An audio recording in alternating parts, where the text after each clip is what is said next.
Okay, let's play with this a little bit here. So if I've got some function, and all I'm going to do here is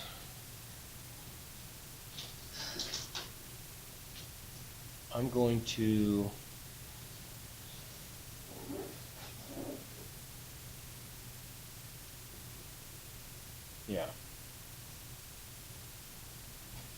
I'm just going to drag a point along this function.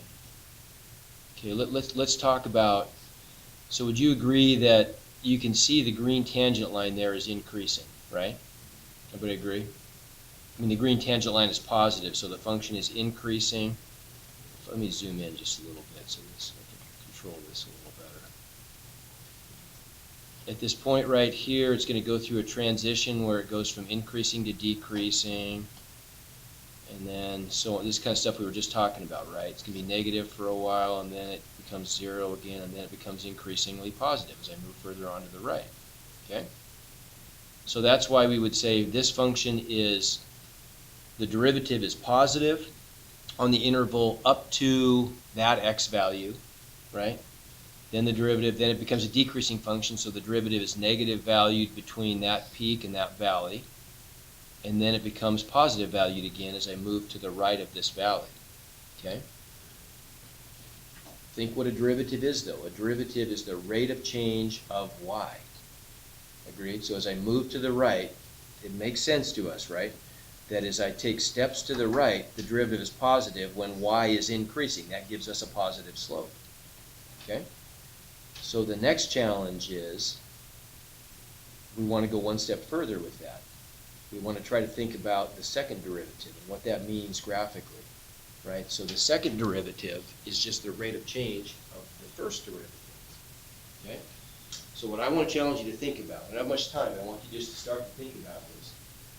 We know that the rate of change of a function is positive if the function is getting bigger. So if I'm walking along a landscape, I'm walking uphill from left to right, that means the derivative is positive, right? If I'm walking downhill from left to right, the derivative is negative. What would it look like if the second derivative is positive or negative? The second derivative is the rate of change of the first derivative, right?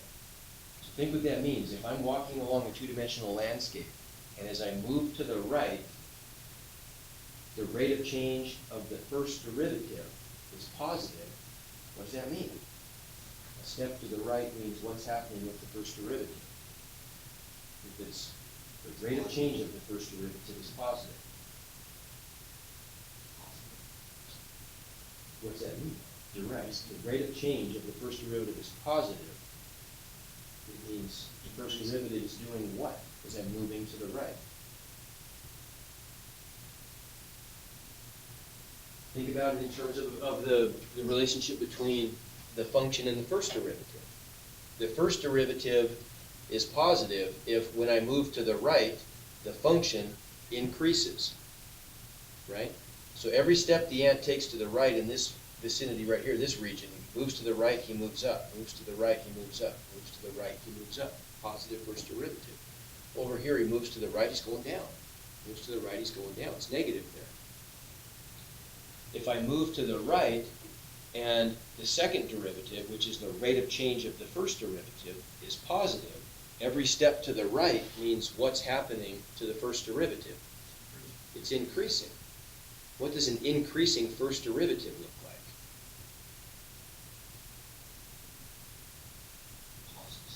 The green tangent line is getting more positive. It's getting steeper in a positive direction, right? So let's just do a little test. You tell me, for example, let me spread this thing out just a little bit here. Let's go from 4 to negative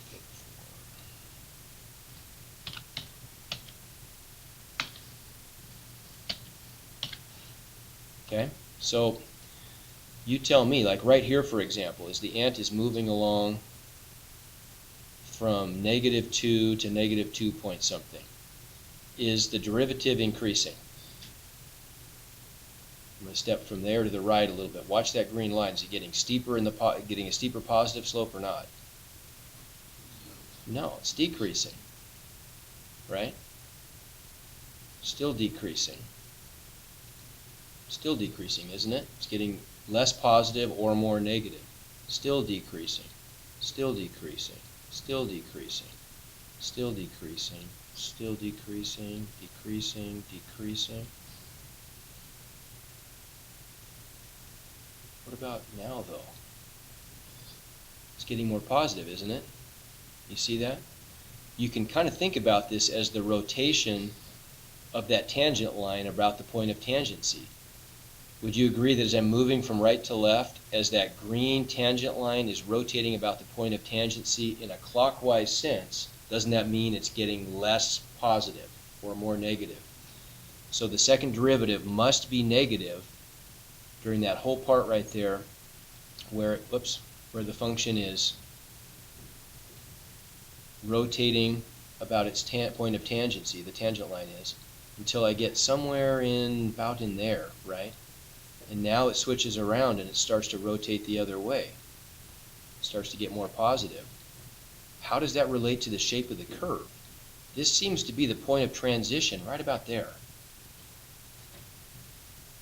Can you can you come up with some kind of a visual cue there that's going to tell you to the left of that the function has a negative second derivative, and the right of it has a positive second derivative? What looks different about those two parts? It has rotational symmetry. So that's what I'm looking for.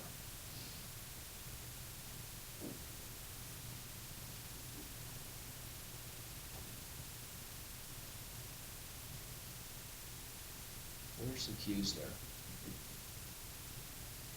To the left of that point. Scoot to the left. How does the curve look fundamentally different than to the right? Yeah, but don't. The first derivative is really irrelevant. I could add or subtract any number to the original function. Like, look, I can go up to my original function up here, and if I add 5, it's going to scoot it up. If I subtract 5, it's just going to scoot it down. So it really doesn't have it. It's, you know what I mean? That's really not it. It's not whether the function is increasing or decreasing, because look, there's parts to the left here. The function is both increasing and decreasing, but those are still both regions. Those are within the region where the function has a negative second derivative. The rate of change of the first derivative is negative. Okay, what about like when you think about like the way in which the function is cupped? We talk about its concavity in calculus. This is an area over here of, gotta go to the right, to the left of that point that we established, right about there. So everything over here to the left, and this isn't exactly right, but that seems pretty close to me, something right in there, it's sort of our boundary. On this side over here, it has a distinctly downward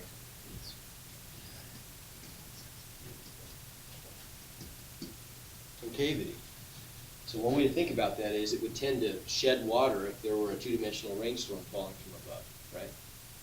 Everything over here, on the other hand, this is a positive